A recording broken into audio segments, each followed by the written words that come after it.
নমস্কাৰ বন্ধুসকল, welcome to my YouTube channel Assam career job. আজি পুনৰ আপোনালোকৰ বাবে বহুত ভাল খবৰ আহি গ'ল। 6টাকৈ বিভাগত নতুনকৈ ভেকেঞ্চি মুকলি কৰি দিছে। প্ৰায় ৭,৫০০তকৈ অত্যাধিক ভেকেঞ্চি মুকলি কৰি গ'ল। গ্ৰেড 3 গ্ৰেড 4 লেভেলৰ চাকৰি আহি গ'ল।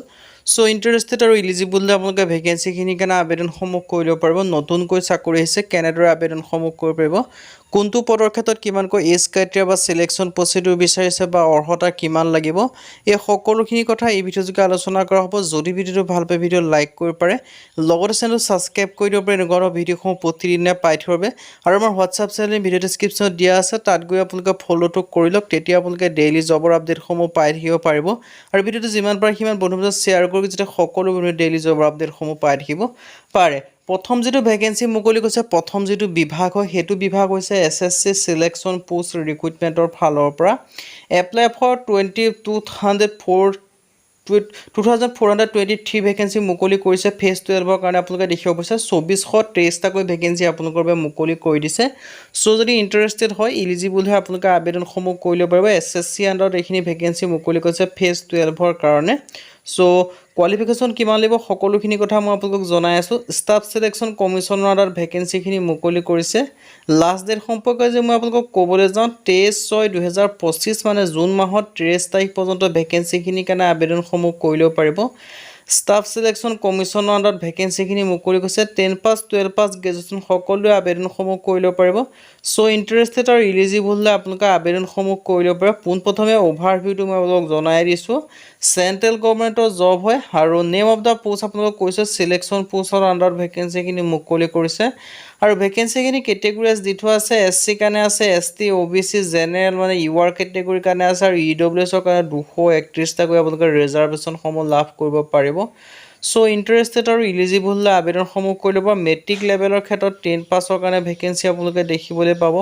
ইণ্টাৰমিডিয়েট লেভেলৰ কাৰণে 12 পাছৰ ভেকেঞ্চিও দেখিবলৈ পাব, আৰু গ্ৰেজুৱেশ্যন ভেকেঞ্চিও আপোনালোকে দেখিবলৈ পাব। চ' ইণ্টাৰেষ্টেড আৰু ইলিজিবল হ'লে আবেদনসমূহ কৰি ল'ব। 18 পৰা 25 বছৰৰ ক্ষেত্ৰত কিছু বেলেগ ভেকেঞ্চি আছে, 18 পৰা 28 বছৰৰ ক্ষেত্ৰত বেলেগ আছে, 18 পৰা 42 বছৰ পৰ্যন্ত ক্ষেত্ৰত বেলেগ বেলেগ ভেকেঞ্চি আপোনালোকে দেখিবলৈ পাব। লগতে এজ ৰিলেক্সনসমূহ লাভ কৰিব পাৰিব। SC SC ক্ষেত্ৰত 5 বছৰকৈ লাভ কৰিব, OBC ক্ষেত্ৰত 3 বছৰকৈ লাভ কৰিব, আৰু PWBD ক্ষেত্ৰত আপোনালোকে 10 বছৰ পৰ্যন্ত এজ ৰিলেক্সনসমূহ লাভ কৰিব পাৰিব। আৰু যদি ইণ্টাৰেষ্টেড হয়, আবেদনসমূহ যদি কৰিব বিচাৰে, এখন অফিচিয়েল এডভাৰটাইজমেণ্ট হয়। মই আবেদন কৰা লিংক আৰু এডভাৰটাইজমেণ্টৰ লিংকটো ভিডিঅ' ডেছক্ৰিপশ্যনত দিয়া থাকিব, তাত গৈ চাই আবেদনসমূহ কৰি ল'ব পাৰিব। 2 নম্বৰ ভেকেঞ্চিটো মুকলি কৰিছে অইল ইণ্ডিয়া লিমিটেডৰ ফালৰ পৰা, দুলীয়াজানৰ ফালৰ পৰা 2 নম্বৰ ভেকেঞ্চি, আৰু এনেকুৱা 4টা দেখিব পাব। টোটেল 6টা বিভাগত ভেকেঞ্চিখিনি মুকলি কৰি দিছে। অইল ইণ্ডিয়া দুলীয়াজানত কিছুমান ভেকেঞ্চি মুকলি কৰিছে। কি ভেকেঞ্চি মুকলি কৰিছে সবিশেষ আপোনালোকক জনাই আছোঁ।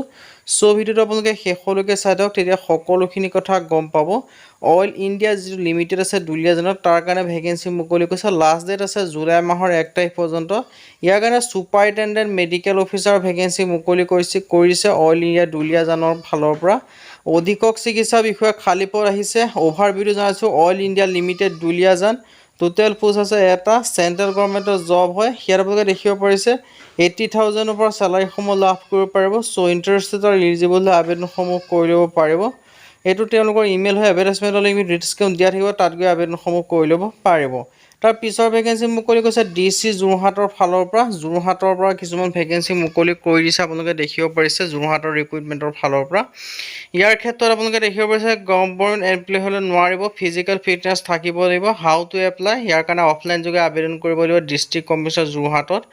চ' 4 তাৰিখৰ পৰা আবেদন 16 তাৰিখে লাষ্ট ডেট হয়। এডভাৰটাইজমেণ্টৰ লিংক ভিডিঅ' ডেছক্ৰিপশ্যনত দিয়া থাকিব, তাত গৈ চাই আপোনালোকে ল'ব পাৰিব। লগতে আবেদনসমূহ কৰি ল'ব পাৰিব যদি আপোনালোকে ইণ্টাৰেষ্টেড হয়, বা যদি আপোনালোকে আবেদনসমূহ কৰিম বুলি ভাবি আছে। যোৰহাটত কিছুমান গাঁও প্ৰধানৰ ভেকেঞ্চি মুকলি কৰিছে।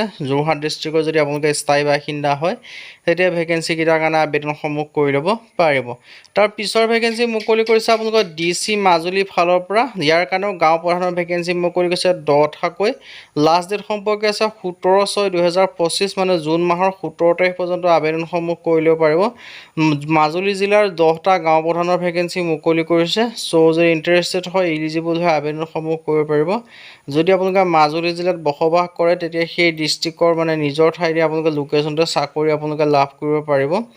আৰু এই ভেকেঞ্চিখিনিৰ ক্ষেত্ৰত আপোনালোকৰ যদি জনাবলৈ যাওঁ মাজুলীৰ ৰেভিনিউ এৰিয়াত হ'ব লাগিব আৰু মাজুলীৰ ৰেভিনিউ এণ্ড উজনি মাজুলী দুটা মানে ৰেভিনিউত খালী কৰিছে ৰেভিনিউ চাৰ্কুলত দৰমহাটো 9,000 পাব ইলিজিবিলিটি ক্ৰাইটেৰিয়াৰ ক্ষেত্ৰত 30 বছৰৰ পৰা 65 বছৰৰ ভিতৰত হ'লে আবেদনসমূহ কৰিব পাৰিব নেশ্যনেলিটি আপোনালোকে ইণ্ডিয়ান হ'ব লাগিব তেতিয়াহে আবেদন কৰিব পাৰিব প্ৰপাৰ্টিৰ ক্ষেত্ৰত কেনেকুৱা ধৰণৰ কি হ'ব সকলোখিনি কথা লিখা আছে চ' আপোনালোকে ভালদৰে চাই মেলি ল'ব কি কি ডকুমেণ্টছ লিখা আছে সেইখিনি লিখা আছে আপোনালোকে চব ভালদৰে আপোনালোকে চাই মেলি ল'ব 3 জুনৰ পৰা আবেদন হৈছে 17 জুন ইয়াৰ লাষ্ট ডেট হয় এডভাৰটাইজমেণ্টৰ লিংকটো ভিডিঅ' ডেছক্ৰিপশ্যনত দিয়া আছে আপোনালোকে এডভাৰটাইজখন ভালদৰে চাই মেলি যদি ইণ্টাৰেষ্টেড হয় আবেদনসমূহ কৰি ল'ব